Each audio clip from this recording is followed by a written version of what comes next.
Nakiksapol ang Land Transportation Franchising and Regulatory Board kan Ltfrb 6 sa miyembro sang board sa ila Central Office angot sa pagparenew sang rehistro sa mga individual operator kag driver sang traditional jeepney nga invalid tubtob sa Desyembre 31 sini nga tuig.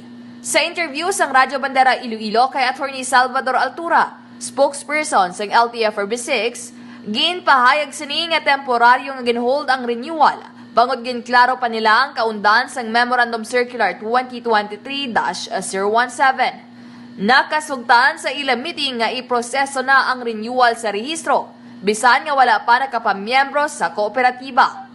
Nahibaluan nga nagpatigayon sang protesta sa atubang sang opisina sang Ltfrb 6 ang nanarisaring nga grupo sang driver kag operator. Lakip na ang pila ka progressive groups nga amo ang Bayan Panay, Kabataan Party List kag Piston.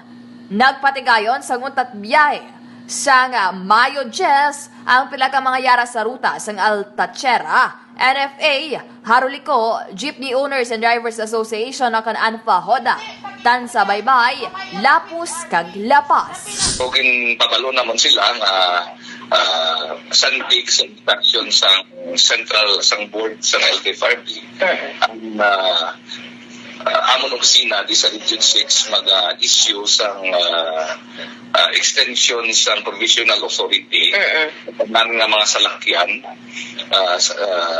individual operators man o kung consolidated o kung membro o kung hindi na membro sang co-op. Kagini sa kabanderang Kim Kaluyo, nagabandera sa matutud nga serbisyo publiko, kagkalingawan sa Iloilo.